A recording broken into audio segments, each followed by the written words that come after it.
Alhamdulillahirabbil alamin wassalatu wassalamu ala nabiyyina Muhammadin wa ala alihi wa sahbihi ajmain.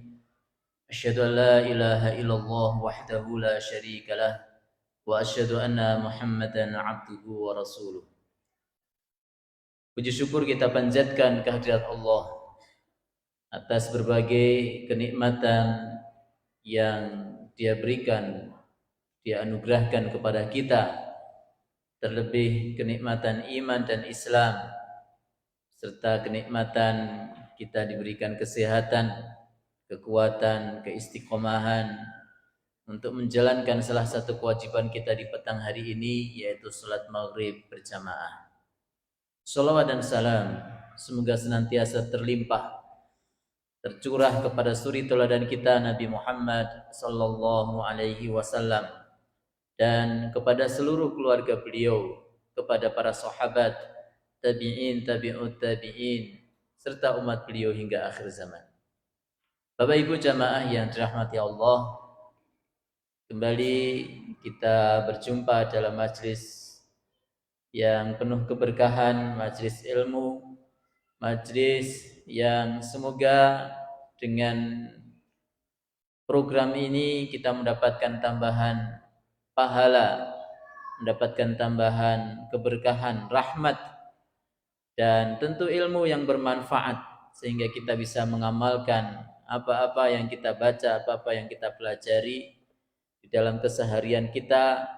Syukur bisa kita dakwahkan kembali kepada orang-orang yang kita cintai di sekitar kita. Karena kewajiban seorang muslim dan muslimah setelah beriman adalah beramal, dan setelah beramal adalah mendakwahkan apa yang telah dia imani dan apa yang telah dia amalkan. Berjumpa kembali dalam kajian kitab Sahih Al-Adab Al-Islamiyah yang pada kesempatan lalu telah kita selesaikan tentang adab haji dan umroh. Dan kemudian lanjut pada malam hari ini yaitu tentang adab ziarah ke kota Madinah atau ke Masjid Nabawi, ya, kota Madinah Al-Munawwarah.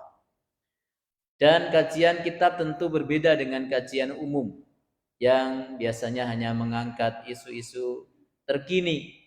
Sementara kalau kajian kitab, semua tema-tema dibahas secara runtut, sehingga bisa jadi tema-tema yang kita baca di setiap malam Selasa ini jarang kita dapatkan di kajian-kajian umum karena momen-momennya kadangkala tidak tepat.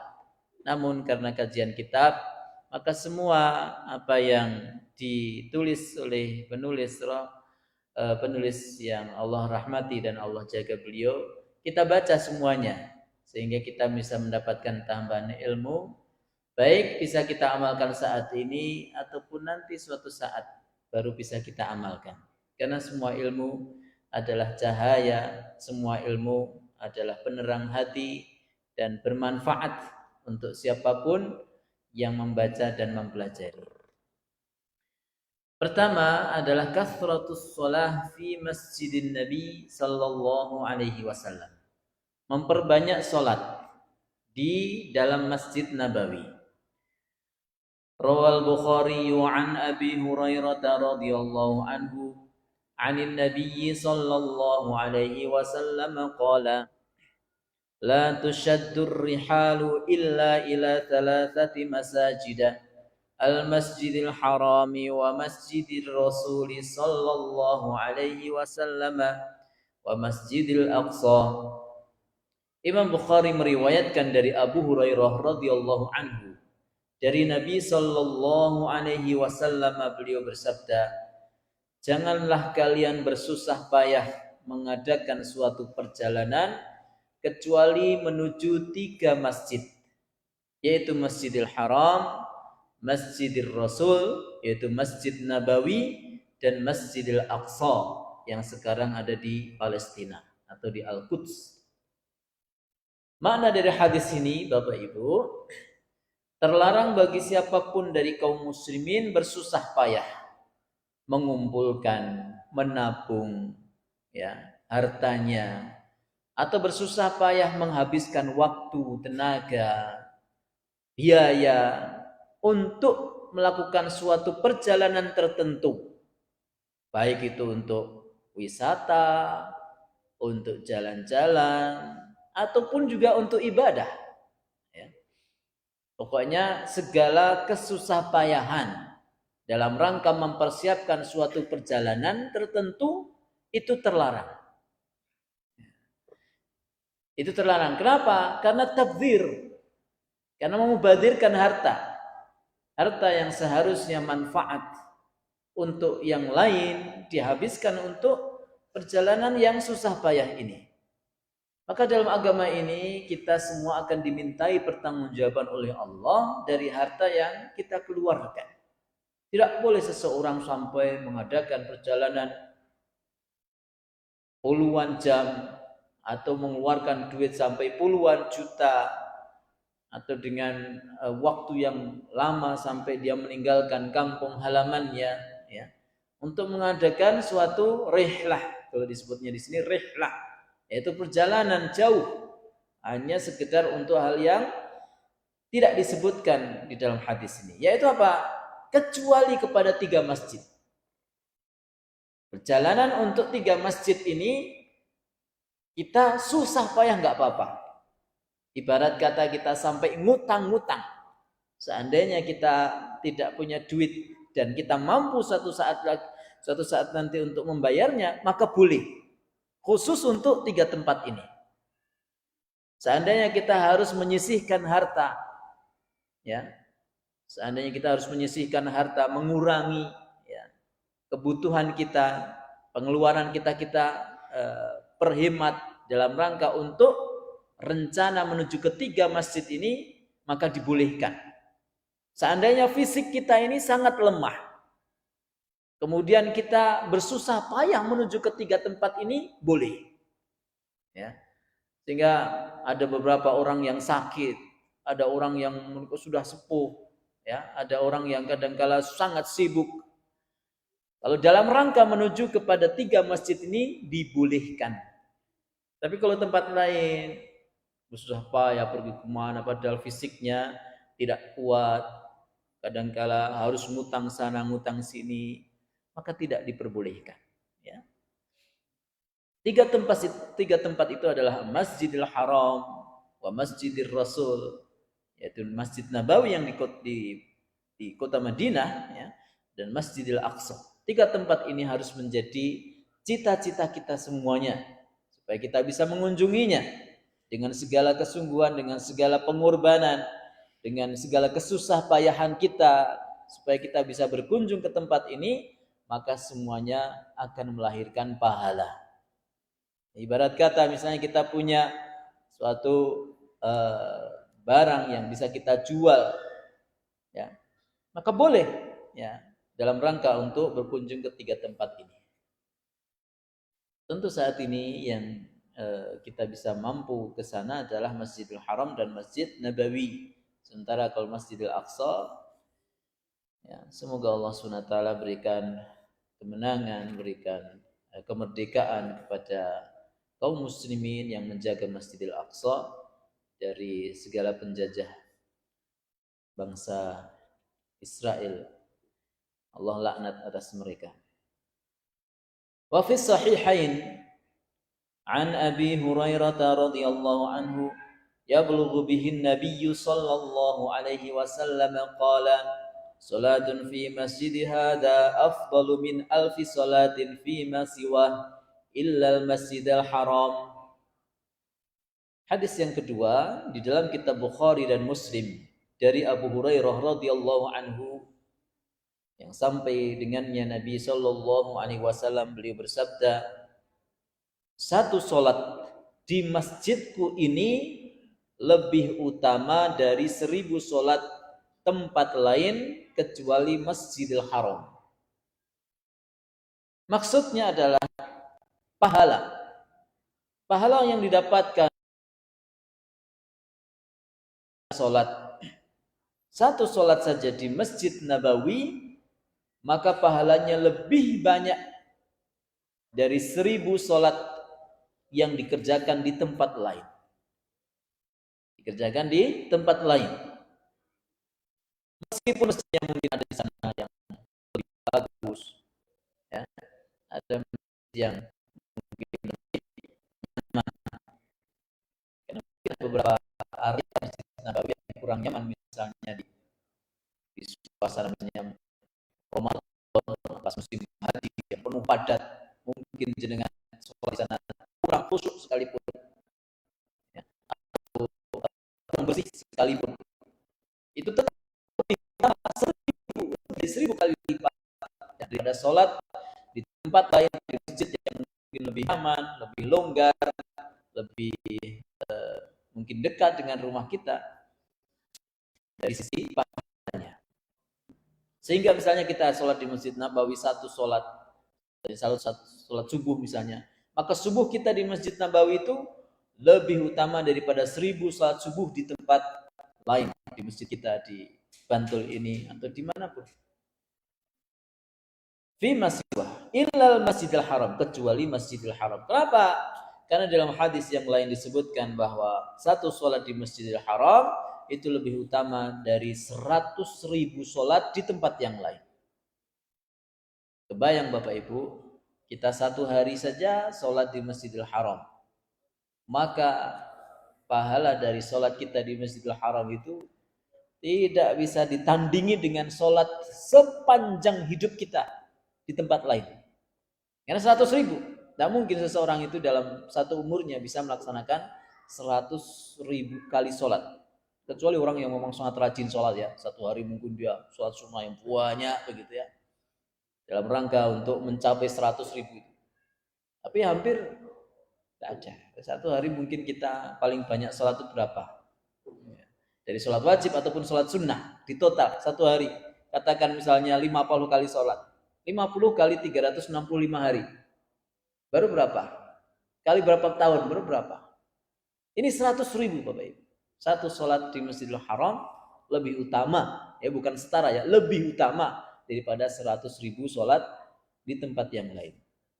Sehingga sering kita sampaikan kepada jamaah, berapapun biaya yang kita keluarkan untuk mengunjungi Mekah dan Madinah itu, berapapun biaya yang kita keluarkan itu terlalu murah dibandingkan dengan pahala yang akan kita dapatkan dengan cara sholat di dalam Masjidil Haram ataupun Masjid Nabawi. Andaikan kita suruh membayar 1 miliar sekalipun, terlalu murah dari pahala yang akan kita dapatkan. Bapak Ibu rahimakumullah, bercita-citalah dan senantiasa bersungguh-sungguhlah untuk mengadakan perjalanan ketiga masjid ini, ya. Dan Allah terlalu mudah untuk mentakdirkan kita bisa berkunjung ke Masjidil Haram dan Masjid Nabawi serta Masjidil Aqsa. Allahul Ghani, Allahul Razak. Allah itu maha kaya, Allah itu maha memberikan rezeki. Andaikan sedikit, andaikan dalam hadis yang lain disebut, andaikan seluruh manusia dikabulkan doanya, dan manusia seluruh, dalam hadis disebut, seandainya seluruh manusia berkumpul di satu tempat, kemudian seluruh doanya dikabulkan oleh Allah Subhanahu wa taala, maka niscaya itu hanya sekedar seperti kalian mencelupkan tangan kalian, jari kalian ke dalam laut, kemudian kalian angkat. Ya. Apa yang basah dari jari kita inilah, ya, itu hanya sekedar apa yang Allah kabulkan dari semua dari semua apa yang diminta oleh para hambanya dibandingkan dengan segala kekayaannya. Artinya itu sangat mudah dan sedikit pun tidak mengurangi kekayaan Allah ketika Allah mengabulkan seluruh doa para hambanya. Selalu berbaik sangka kepada Allah, sehingga apa yang kita harapkan akan dikabulkan oleh Allah Subhanahu wa ta'ala. Kemudian yang kedua adalah ziarah kepada syuhada Uhud dan Baqi'. Ya. Adalah memperbanyak sholat di Masjid Nabawi. Itu. Kemudian yang kedua adalah tujuan apa? Supaya bisa berziarah kubur. Tentu, ya, ziarah kubur yang paling utama di sini adalah ziarah kubur Rasulullah sallallahu alaihi wasallam. Dan kemudian juga ziarah kubur kepada syuhada Uhud, yaitu 70 sahabat radhiyallahu anhum ajma'in yang dikuburkan di sebuah tempat yaitu Uhud, yang letaknya sekitar 5,5 kilometer dari Masjid Nabawi. Tidak jauh, 5,5 kilo, mungkin dari sini sampai mana Pak? Ya, tidak jauh ya Uhud ini. Dan di sana dikuburkan para sahabat yang mulia. Dan ini ya yang kita sering sampaikan Bapak Ibu, ketika kita ini sedang apa biasa disebut sebagai city tour ya di kota Madinah, itu ketika kita sampai di Uhud, maka turun dari base, datang ke Jabal Uhud dalam rangka apa? Untuk ziarah kubur, Jangan ngadem AC gitu ya. Kecuali yang sakit, turun untuk ziarah kubur kepada syuhada Uhud dan juga kepada para sahabat, wabil khusus adalah ahlul bait Rasulullah sallallahu alaihi wasallam yang dikuburkan di Baqi', ya, yaitu makam yang terletak di samping Masjid Nabawi. Di situ dikuburkan orang-orang mulia yang sangat hendaknya kita utamakan untuk bisa menziarahi mereka. Allah berfirman, "Salamun alaikum bima sabartum fa ni'ma 'uqbaddar."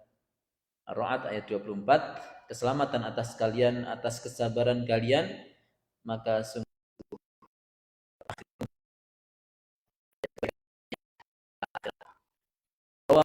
Nabi radhiyallahu anhu anna Rasulullah sallallahu alaihi wasallam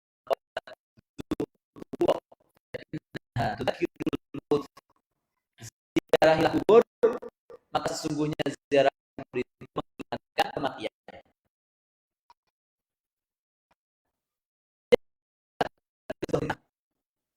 Ini bukan hanya Uhud, bukan hanya Baqi, bukan hanya malam di sana.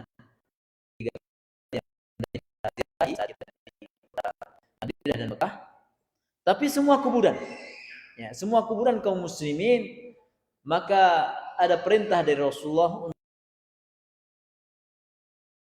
yang paling penting dari ziarah kubur adalah tudzakkirul maut, mengingatkan kematian.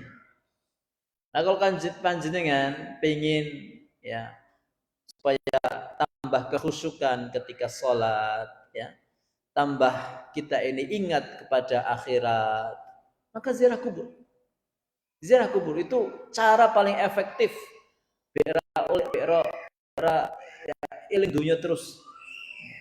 Tapi sebaliknya, kalau jenengan pengen lupa akhirat, lupa surga, lupa fitnah kubur, banyaklah datang ke pasar, banyaklah datang ke tempat manten.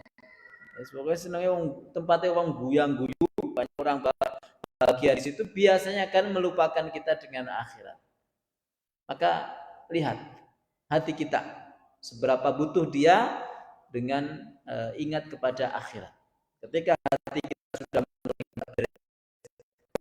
zurul kubur, ziarahi kubur, supaya kita ingat berapa banyak yang kita miliki di dunia ini semua akan kita tinggalkan.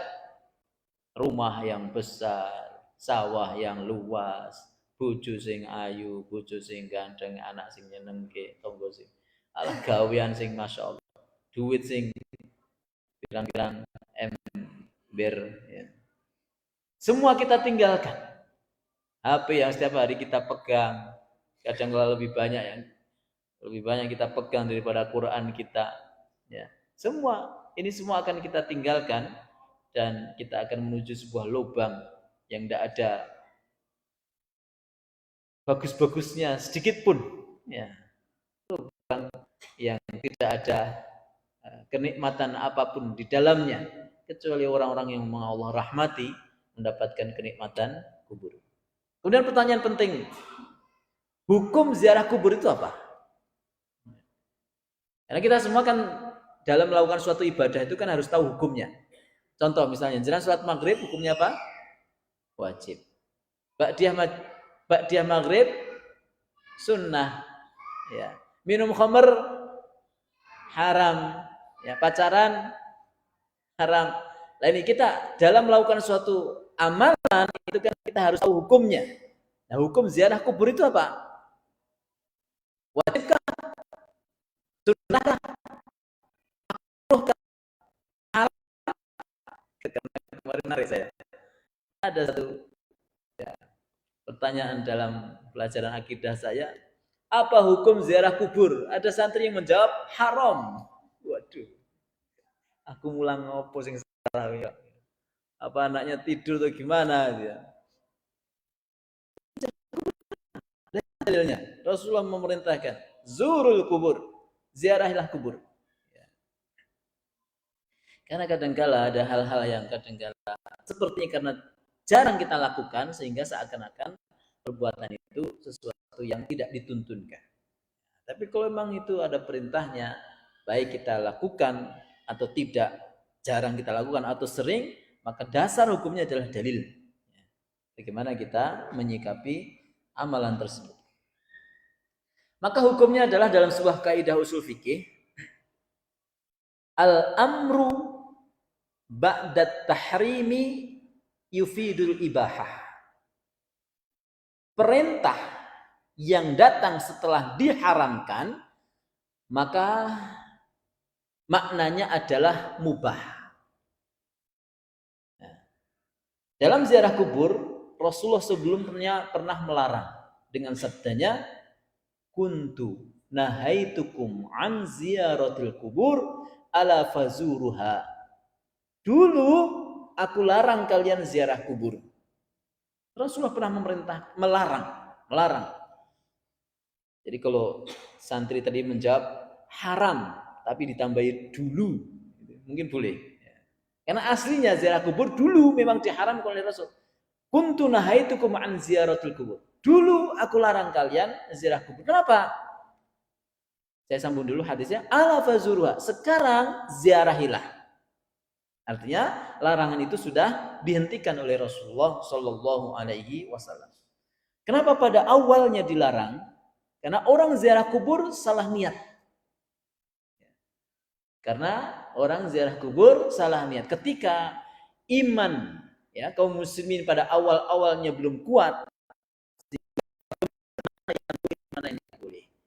Ya, sehingga mereka salah dalam melakukan amalan, dalam niat menjalankan amalan khususnya ziarah kubur ini. Datang ke kuburan untuk tabarukan, untuk minta-minta, untuk ya, melakukan hajat ini dan hajat itu. Inilah yang dilarang. Nah, ketika Rasulullah menjumpai para sahabat akidahnya semakin kuat, maka beliau kemudian mengatakan ala fazurwa. Sekarang silahkan ziarah. Ketika imannya sudah kuat, akidahnya sudah kuat, ngerti adab-adab di kuburan, ya, ngerti apa yang harus dilakukan di pemakaman, maka Rasulullah baru kemudian membolehkan. Dan perintah yang datang setelah larangan itu maknanya adalah mubah, bukan sunnah. Ya, artinya dalam hal ini ya semua sepakat dengan kaidah usul fikih ini bahwa ketika dulu dilarang kemudian diperintahkan maka boleh-boleh saja. Boleh, hukumnya boleh. Sehingga yang tidak usah jangan rutin begitu ya, rutin terus bermalam Selasa orang kita nong jam sebagai kenapa Bu? Kalau ziarah kubur. Nah, malam Selasa atau kita pengajian malah ziarah kubur. Nah ini salah. Maka ziarah kubur boleh. Lebih-lebih ketika hati kita sedang tidak baik-baik saja. Ketika kita sedang selalu tenggelam dengan duniawi, lupa dengan akhirat, maka datang ke kuburan. Ingat kita satu waktu nanti akan seperti itu. Kemudian yang kedua fungsi dari ziarah kubur adalah kita mendoakan. Ya, mendoakan orang yang meninggal dunia itu. Bukan didoakan. Bukan minta didoakan. Mbah Kiai, Mbah Syekh, Sunan, tolong dongake kula. Duh. Mungkin kalau yang ya. Jadi mungkin ya, artinya orang yang meninggal dunia, mereka tidak bisa melakukan apa-apa. Tapi kita bisa memberikan kebaikan kepada mereka dengan mengirimkan doa, melanjutkan perjuangan mereka, melanjutkan mengamalkan ilmu-ilmu mereka, bersedekah atas nama mereka, itu yang bermanfaat untuk mereka. Sehingga dalam hal ini harus kita luruskan niat kita. Ada orang yang berlebihan dalam ziarah kubur sampai meninggalkan masjid. Ya, saya baru aja dari rumah mertua kemarin ya. Ada satu tempat ya di sana itu masjid kuburan. Ya, masjid kuburan. Orang yang datang ke situ banyak sekali. Tapi bukan ke masjidnya, tapi ke kuburannya. Sekarang kita tanya, mana yang lebih manfaat? Mana yang lebih utama? Ya. Seseorang berdoa di kuburan atau di masjid? Kalau niatnya untuk berdoa, pasti di sana akan mengutamakan masjid. Semua sepakat bahwa masjid adalah tempat terbaik di muka bumi ini. Ya. Khairul baqa' fil ardi, sebaik-baik tempat di muka bumi, masajidwa, masjid-masjidnya. Sehingga Bapak Ibu rahimakumullah, boleh kita ziarah kubur, tapi kita harus ingat bahwa tempat termulia untuk beribadah, untuk berdoa, untuk berzikir, membaca Al-Quran dan sebagainya adalah masjid-masjidnya Allah Subhanahu wa ta'ala. Kemudian yang ketiga adalah ziaratu Masjid Quba. Ziarah Masjid Quba. Rawa Muslimun an ibni Umar Allah sallallahu alaihi wasallam rakiban wa masyian fayusalli fihi rak'atain. Imam Muslim meriwayatkan dari Ibnu Umar radhiyallahu anhu, beliau berkata, Rasulullah sallallahu alaihi wasallam dulu biasa mendatangi Masjid Quba dengan berkendara dan berjalan kaki. Kemudian beliau sholat di dalamnya, sholat 2 rakaat. Rawa Ibnu Majah wa sahahahu al-Albani an Sahal Ibnu Hunayf radhiyallahu anhu qala Rasulullah sallallahu alaihi wasallam man tatahhara fi baitihi thumma ata Masjid Quba'in fa shalla fihi salatan kana lahu ka ajri umratin. Ibnu Majah meriwayatkan dan hadisnya hadis sahih dari Sahal bin Hunayf radhiyallahu anhu, Rasulullah sallallahu alaihi wasallam bersabda, siapa yang bersuci dari rumahnya, siapa yang bersuci maksudnya siapa yang sudah berwudu ya dalam keadaan suci dari rumahnya, dari rumah maksudnya dari tempat dia tinggal, bisa rumah, bisa kos-kosan, bisa hotel. Kemudian dia datang ke Masjid Quba, kemudian sholat di dalamnya, sholat apapun, baik sholat sunnah ataupun sholat wajib, maka dia mendapatkan pahala seperti pahala umroh. Maka ini ya kegiatan seseorang ketika datang ke kota Madinah, yang pertama adalah mengunjungi Masjid Quba untuk melaksanakan sholat. Sholat apa? Tidak ada sholat khusus. Apapun sholat yang kita lakukan di Masjid Quba, maka pahalanya setara dengan pahala umroh. Luar biasa. Satu sholat di Masjid Quba, sholat baik sholat wajib ataupun sholat sunnah, sholat tahiyatul masjid, qobliyah, ba'diyah, sholat hajat, sholat taubat, sholat tahajud, sholat apapun ya yang dilakukan di Masjid Quba, maka pahalanya setara dengan ibadah. Dan Rasulullah disebutkan beliau selalu rutin mengunjungi Masjid Quba. Masjid Quba ini ya nggak jauh ya dari Masjid Nabawi. Saya kira kisaran mungkin perjalanan hanya kalau pakai bis itu hanya 10 menitan ya dari Masjid Nabawi. Maka Rasulullah biasa kadang kala berkendara, artinya beliau pakai mungkin zaman dulu pakai unta atau kuda ya. Kadang beliau berjalan kaki, dan saat sekarang oleh pemerintah Saudi Arabia sudah dibuat jalan namanya pedestrian ya, jalan khusus dari Masjid Nabawi menuju ke Quba.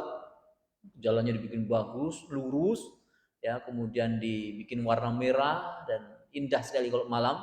Jadi orang kalau mau jalan dari hotelnya menuju ke Masjid Quba itu bisa.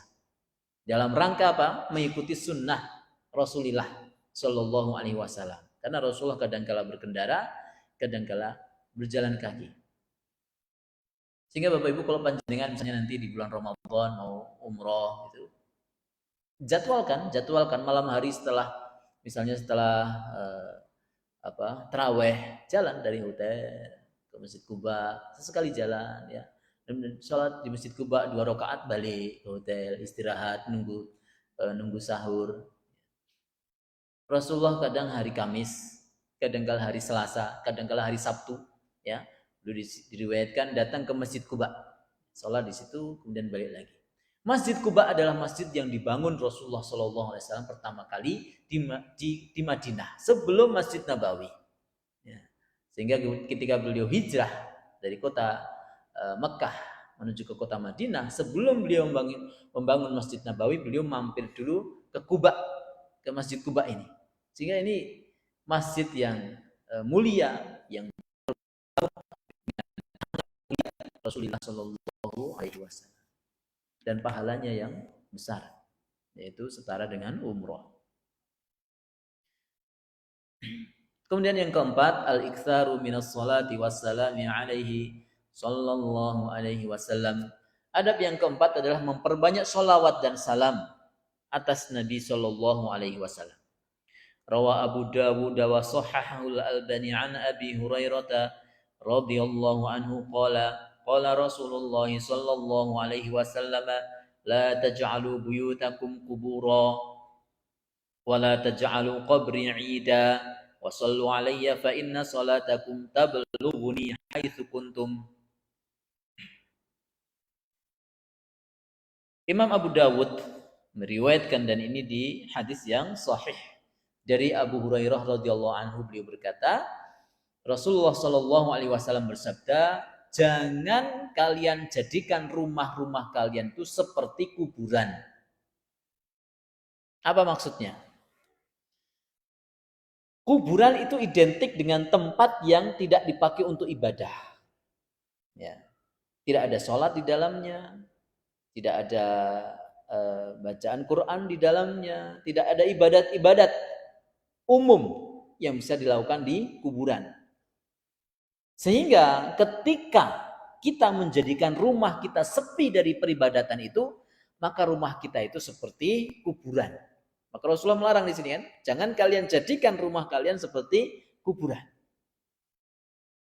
Maka dalam hadis yang lain disebutkan, afdalus sholati sholatun fil bait illal maktubah. Paling utamanya sholat adalah sholat di rumah, kecuali sholat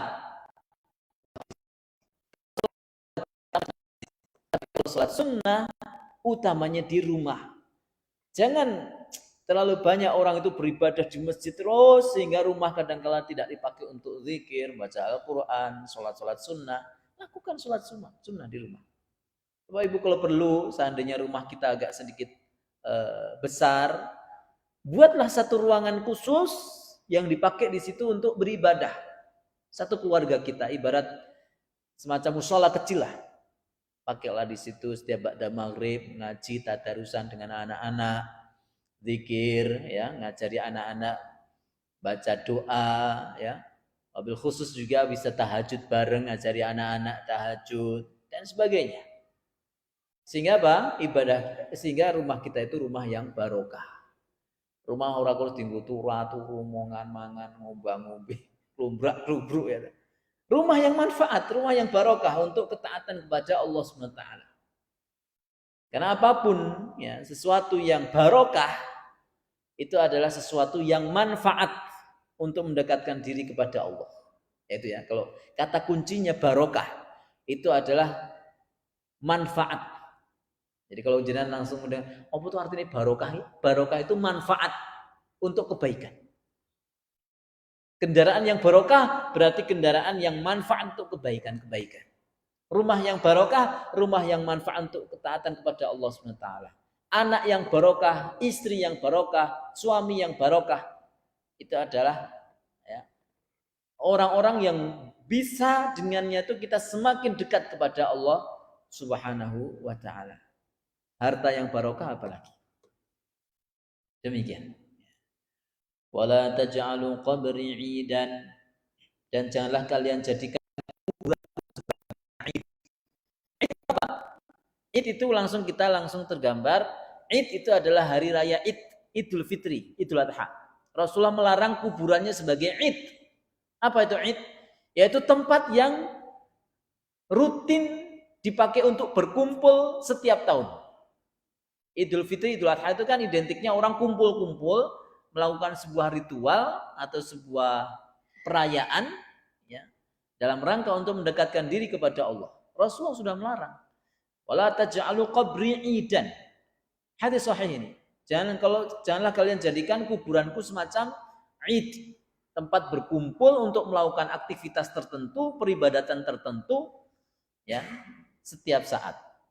Ziarah kubur, cukup ziarah kubur, tapi tidak perlu melakukan makanya Bapak Ibu jangan sakit hati ya ketika jenengan itu ziarah kuburnya Nabi, kemudian kalau terlalu lama, kemudian oleh para askar, para polisi disuruh pergi.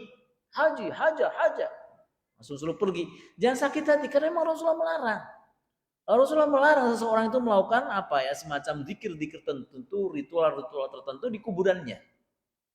Cek silakan hadisnya ini sahih. Ya, hadis diriwayatkan oleh Abu Dawud dan disahihkan. Wala taj'alu qabri idan wa sallu alayya fa inna salatakum tablughuni haitsu kuntum. Dan sholawatlah atasku, bacakanlah sholawat atasku. Fa inna salatakum, sesungguhnya sholawat kalian tablughuni, akan sampai kepadaku, akan disampaikan kepadaku, haitsu kuntum, dimanapun kalian berada. Sholawat yang kita baca, yang kita tujukan kepada Nabi Muhammad SAW, itu akan Allah sampaikan kepada beliau dimanapun kita berada. Sehingga sekarang nggak usah titip salam. Ya.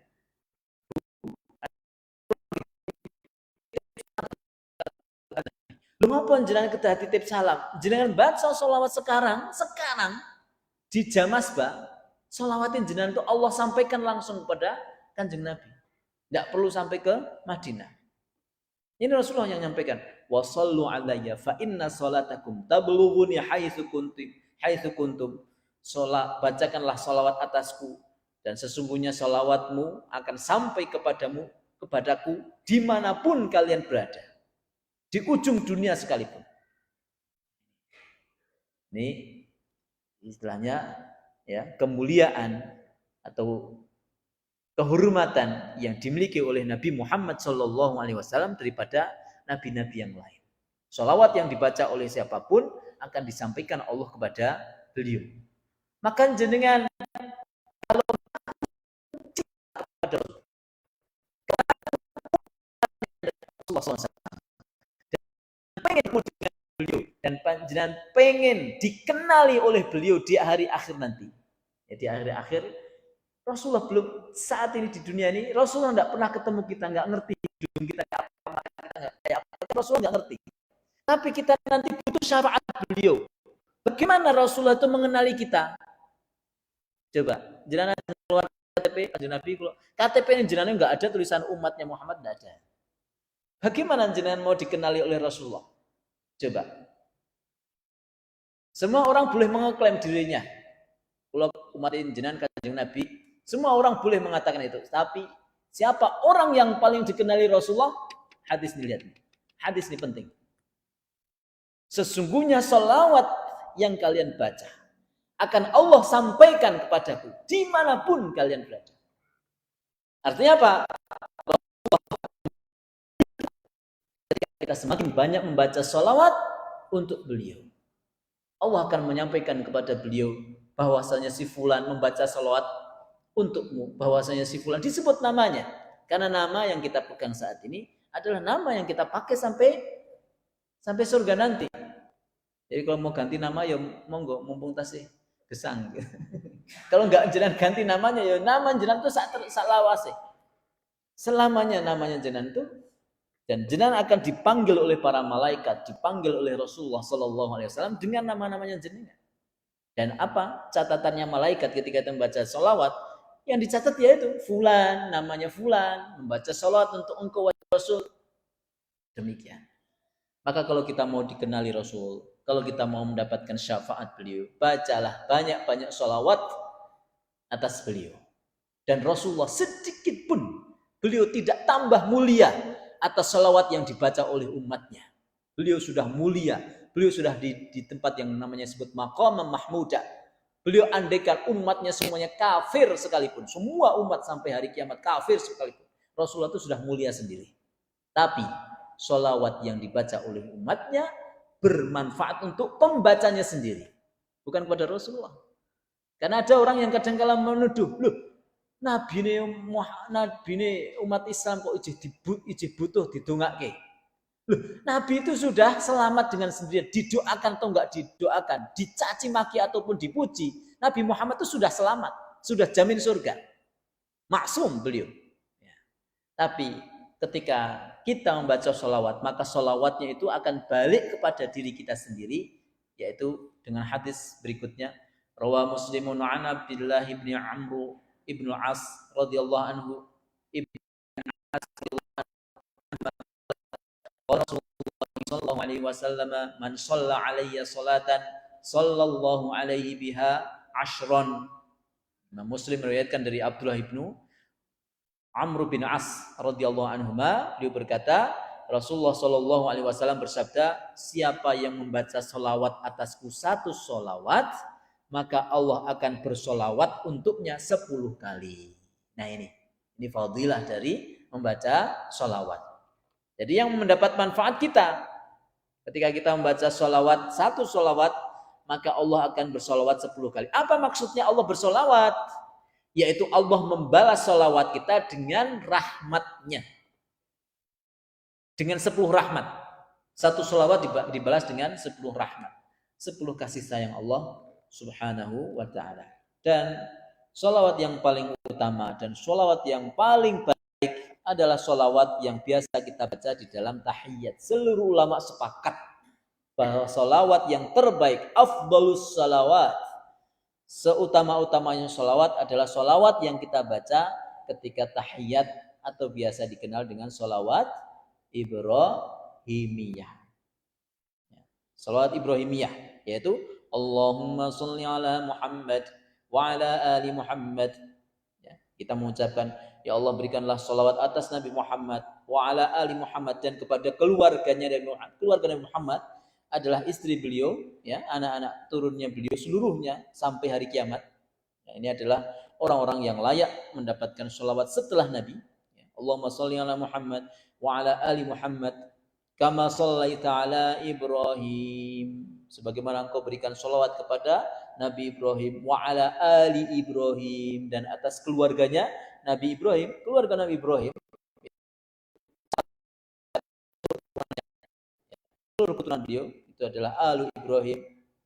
Wa barik ala Muhammad wa ala ali Muhammad kama shallaita ala Ibrahim wa ala ali Ibrahim innaka Hamidum Majid. Ini adalah sholawat terbaik untuk membacanya. Dan Bapak Ibu rahimakumullah, keutamaan kita hadir dalam majelis-majelis ilmu seperti ini, maka kita ini banyak membaca sholawat. Jujur saja jenengan, sebelum, katakan dari asar tadilah, dari asar sampai maghrib sudah membaca sholawat belum? Jujur aja. Kebanyakan kita belum. Tapi ketika kita hadir di dalam majelis ilmu, terpaksa, dipaksa, sengaja atau tidak sengaja, kita bersolawat. Kapan? Yaitu ketika saya membaca hadis nin nabiyyi sallallahu alaihi wasallam. Saya membaca hadis, satu hadis saja, kita sudah membaca satu solawat. Dan orang yang paling bakhil adalah ketika mendengar nama Nabi, dia tidak mau membaca sholawat. Maka ketika kita membaca sholawat itu betul-betul cari barokah Bapak Ibu. Baca hadis, baca WA, di grup WA misalnya ada orang share hadis, ada di situ nama Nabi, langsung kita baca sallallahu alaihi wasallam. Nikmati kalimat itu. Karena Allah sedang menurunkan 10 rahmat. Dari awal kita kajian tadi sudah berapa banyak sholawat yang kita baca. Kalau kita tadi sudah baca 5, berarti dalam sekali duduk ini kita sudah mendapatkan 50 rahmat dari Allah Subhanahu wa ta'ala. Dan kalau nulis Bapak Ibu, nulis hadis,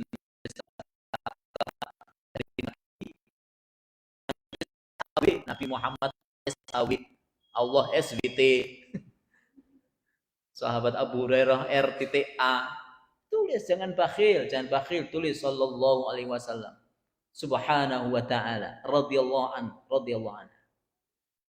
Semoga kita mendapatkan barokah dari apa yang kita tulis, apa yang kita dengar, apa yang kita ucapkan. Banyak membaca salawat Bapak Ibu, semoga Allah memberikan syafaat kepada kita melalui Rasulullah Sallallahu Alaihi Wasallam. Demikian yang bisa kita bahas pada malam hari ini. Semoga ada manfaatnya.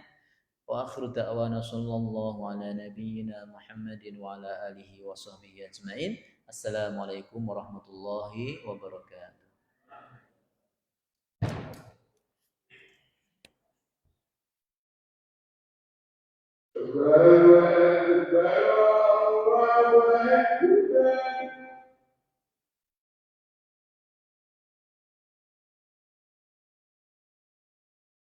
Allah